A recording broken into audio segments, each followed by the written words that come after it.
새해를 맞은 국민들께 윤석열 대통령의 선물은 김건희 비리 특검법에 대한 거부권 행사였습니다.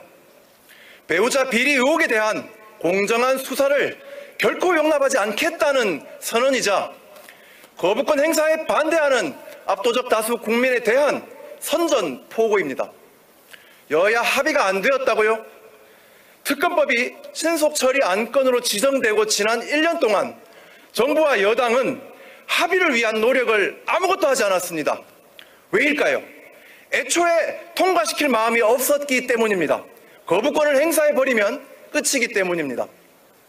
헌법에 보장된 대통령 거부권은 헌법을 지키는 데 쓰라고 있는 것이지 수많은 증거가 주가 조작 공무법으로 지목하는 부인을 지키라고 있는 것이 아닙니다.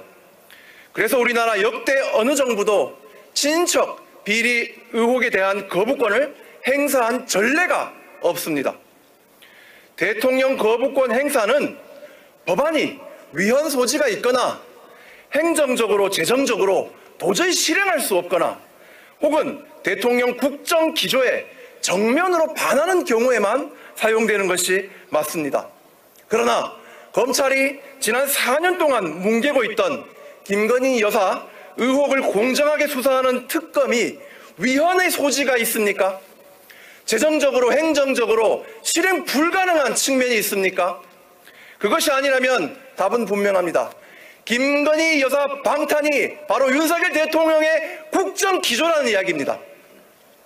대통령 거부권을 헌법에 명시한 미국의 경우에 행정부는 아예 법안 제출 권한이 없습니다. 그러나 한국은 정부가 법안을 제출하고 법안을 공포합니다.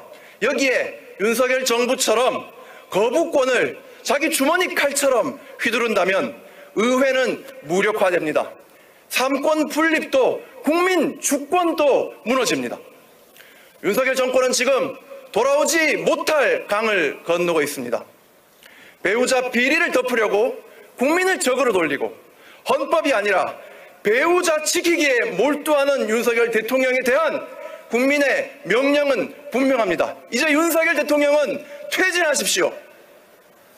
한동훈 비대위원장과 국민의힘 의원들은 끝까지 윤석열 정부의 윤석열 대통령의 아바타가 될지 국민의 편에 설지 선택하십시오. 대통령에게 거부권 행사 철회를 요구하십시오.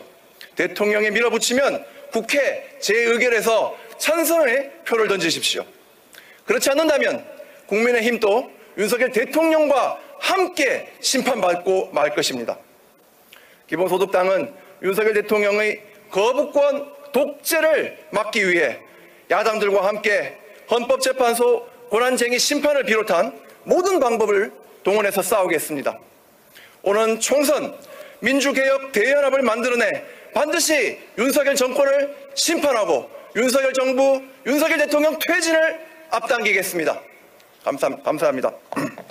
네, 오준호 기본소득당 공동대표의 발언이었습니다.